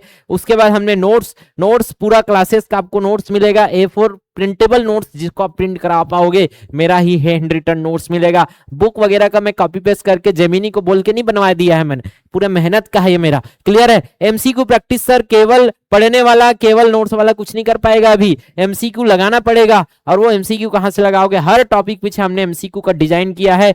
टेस्ट, हर वीकली टेस्ट लेते हैं। ये फुल्ली डिजाइन कोर्स केवल पढ़ा के नहीं छोड़ेंगे। आजकल कोचिंग में जाना ना, केवल पढ़ा देते हैं, छोड़ देते हैं। पढ़ाकर याद भी कराएंगे, नोट्स भी देंगे, हर चीज आपके लिए जो रास्ता है वो आसान करेंगे। सर, जैसे आप CGPSC की तैयारी कर रहे हो तो CGPSC में आपको combo batch free plus mains मिलेगा। सिलेबस ट्रैकर, पूरा सिलेबस पूरा डिजाइन है, यहाँ मिलेगा। Prelims, mains special. प्रीलिम्स में जाओगे पेपर 1 पेपर 2 अलग अलग पूरा फुल्ली डिजाइंड किया हुआ कोर्स है ये। और प्लस मैं यहाँ ये भी बताऊंगा कि कैसे आपको कवर करना है अगर आप हमारे ज्वाइन करते हो कोर्स। अगर आप यापम वाले हो, यहाँ भी fully designed syllabus, classes, notes, MCQ and test, हर लेवल की तैयारी आपको मिलेगा। क्लासेस में जाओगे, गणित, रीजनिंग, साइंस, भारत का जीके, छत्तीसगढ़ का सामान्य ज्ञान, भाषा, कंप्यूटर, भाषा में हिंदी खत्म, इंग्लिश स्टार्ट होने वाला है अभी। अर्थात हमने हर लेवल में आपके लिए काम किया है। हर लेवल देखो, जीके बूस्टर तक हमने बना के रखा है, क्योंकि अलग अलग जीके आज कुछ भी पूछ देता है, जैसे जनगणना, पंचवर्षीय योजना, भारत का परिचय, मंदिर सेल, हर चीज पर हमने काम किया है। केवल वीडियो नहीं, नोट्स मिलेगा उसके साथ, वीडियो के साथ नोट्स अटैच है। अगर वीडियो है तो उसके नीचे नोट्स, उसके नीचे उसका प्रैक्टिस क्वेश्चन। हर लेवल में हम काम करेंगे। डबल प्रैक्टिस क्यों है सर? उसका PYQ अलग से और उसका प्रैक्टिस क्वेश्चन जो संभावित मॉडल आंसर हो सकता है, model question. Classes, notes, MCQ, classes, notes, MCQ, ये आगे के बैच का पूरा रणनीति होने वाला है। अगर आपको लगता है कि आप ये सब काम अगर सेल्फ स्टडी में कर सकते हो तो आप बढ़िया कीजिए। लेकिन मैं अगर बोलता हूं कि आप ये जो 1 साल जो अपना प्रिपरेशन को देने वाले हो, याद रखना बेस्ट जगह से पढ़िए। मैं ये नहीं बोल रहा हूं मैं बेस्ट हूं, लेकिन हमने प्रयास किया है बेस्ट बनाने का। अगर आपको लगता है कि कुछ पैसों से आप ये रास्ता खरीद सको, याद रखना जैसे हम बमलेश्वरी माँ तक चढ़ाई चढ़ने जाते हैं, एक रास्ता होता है सीढ़ी चढ़ने का और एक रहता है उड़न खटोला। अगर जल्दी पहुंचना है तो आपको ऐसे रास्ता अपनाना होगा जो आपको साइंस से सक्सेस की ओर ले जाए, और भटकते रह जाओगे। बेस्ट आंसर है समय का सदुपयोग करो, ये आपका निवेश है। आगे एक महीना का सैलरी 50,000 मिलेगा ना, लाखों की सैलरी आने वाली है आगे, उसके लिए ये मत सोचो 2-4 हजार के लिए 200 रुपया में आप ऐसे कोर्स को ज्वाइन करते हो जो फालतू का है। मैं ये नहीं बोल रहा हूँ दूसरे को फालतू, लेकिन मैं खुद देखा हूँ यार, मेरे को खुद पता है, आपको भी खुद पता है। 2-4 दिन ऐसा प्रिपरेशन मत करो, ये पढ़ाई का निवेश सही जगह, मैं ये नहीं बोल रहा हूँ कि मेरे तरफ ही करो, जहां से बेस्ट मिले वहां से करो, लेकिन यूट्यूब के भरोसे मत बैठना।